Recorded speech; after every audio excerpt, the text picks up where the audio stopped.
We now have with us Patrice Bergeron and Brad Marchand. Again, use the raise hand function if you'd like to ask a question. We'll start with Stephen Conroy. Hey guys, for both of you, you've had Pasta back for a couple of days now. Has he looked like the same old guy, and does he have any catching up to do? No, he's looking good. We have some catching up to do, I guess. Try to catch up to him. He's looking great. Looking like Pasta pretty much out there. Looked like he didn't miss a beat. Yeah, it was a little frustrating watching him come back and realizing just how far behind him we are. So it's been a lot of fun having him back, and even just his energy that he brings to the table every day. It's been a lot of fun. We'll go to Kevin Walsh. Same question for both of you guys. Maybe Patrice, you can start. How much do you miss your families? But at the same time, is being in the bubble and just pretty much hockey only, is it kind of cool and something to bond over? Yeah, it's obviously very unique. And yeah, I do miss my family, do miss my kids, obviously. Thank God for technology and FaceTime and being able to talk to them and see them also. So that's definitely a positive. That being said, we're here and committed and happy to be, I guess, thinking about this every day and being with the guys and focusing on what's coming next. Yeah, same. It's always tough to be away from the family for an extended period of time, but I think being through this whole situation and COVID, and I think what we all can agree on is we're very fortunate to be in our situation and to be able to play. We didn't know if we'd be able to again and have the opportunity to play for the Cup. So it is tough to be away, but I think we're grateful for the situation to be here and have the opportunity and to have everything we do. So it's great to be here and have the time with the guys that we do and to be able to continue to build our relationships and try to win a Cup. We'll go to Kevin DuPont. Thanks, fellas, for doing this. And if you both could respond, there's so much of an altered reality in every aspect of what you guys are doing. And I'm just focusing on the media portion here. You've been doing this for 3 weeks now with these Zoom sessions and some one-on-ones. I'm wondering what you think of the whole new media experience. And if we ever get back to normal, if this were the way it were played out, would you like that, not like it? I miss your guys' face, so I miss the way it was before, having you here to laugh and joke around with. I mean, that's part of it all. Obviously we all have jobs to do. You guys have a job to do, but we all do have relationships and see each other around the room. So it's different, and it'd be nice to get back to normal. Yeah, I kind of agree with that. I think it's all different not being able to see you guys and actually answer those questions face to face, eye to eye, and right now, like I'm not sure if you guys know, but we're looking at ourselves, so it's on the big screen TV, so it's kind of odd, but it is what it is, and we're getting used to it. Next up is Joe Haggerty.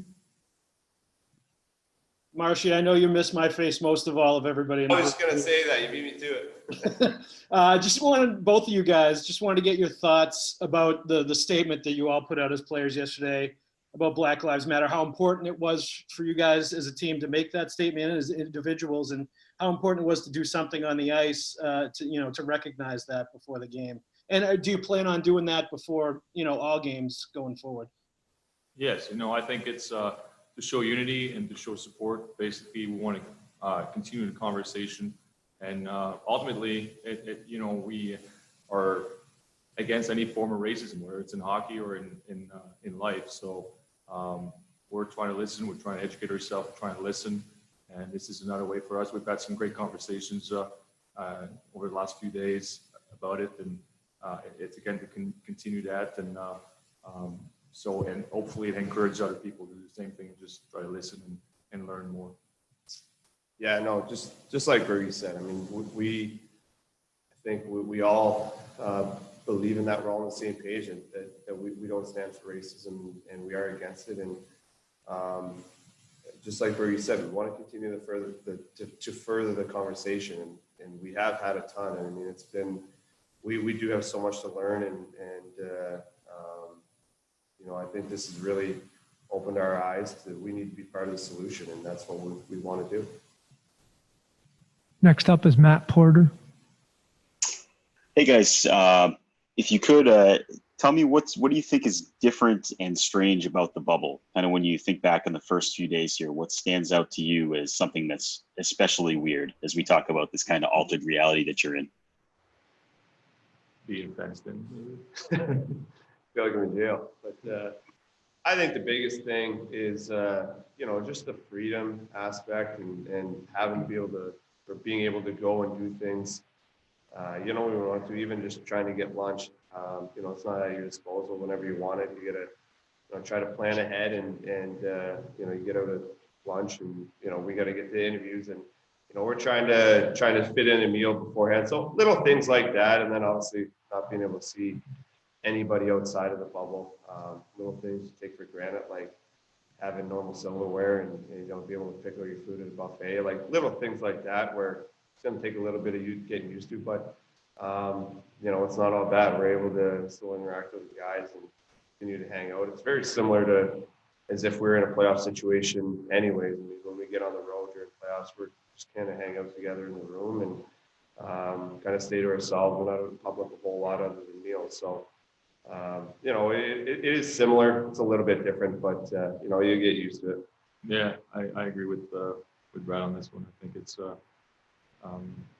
you know, playoff hockey. Obviously, even if you know, if you're not in a bubble, you're pretty much going to the rink and go back to the hotel and you know, resting and eating and focusing. So a lot of the same things are happening right now. Obviously, some adjustments to be made, or and that have been made, but are still to be made. And just happy to be here and looking forward to keep going. Our last question for these guys will be from Scott McLaughlin. Hey, Brad. Can you hear me? Yeah. Going back to the Black Lives Matter statement, obviously we did see some backlash to the hat that Tuukka wore, the Boston Police hat on NBCSN, and we saw that you'd had a tweet that was quickly deleted. I just wanted to give you a chance to either explain the tweet, comment on it, anything you wanted to say about that situation. Yeah. So the interview, or the whole process was put out of context. Toops was given a hat by a friend that he wore in an interview prior to the statement being released, and you know, it's okay for him to support a friend and to wear a hat.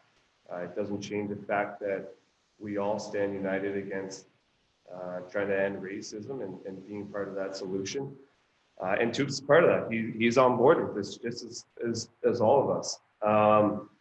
You know, I responded to that because I felt that we want to be part of the solution. And in doing that, with what Matt was trying to do, was create a buzz. And we feel like Tuukka has a big platform, and for him to bring negative attention to him, you know, that can deter Toops for wanting to be part of this. And I'm not saying that it does, but if it does, Toops has a big following. And if you silence Toops and you silence his followers, and that's part of the problem. And we need people to be willing to speak up and want to be part of the solution and continue the conversation. So the more people you silence, and the more negative attention you bring to what people are trying to be part of the positive solution, the more it's going to negatively impact ending racism. And we are not standing for that. So what Matt did was he tried to create a buzz to affect himself positively and get more followers and get more attention and get more likes when it's hurting what we're trying to move forward with.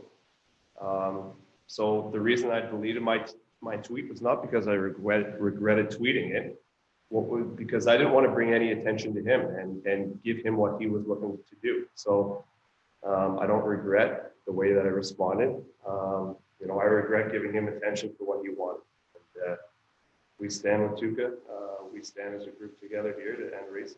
That's that. Thanks very much, Patrice and Brad. Thank you.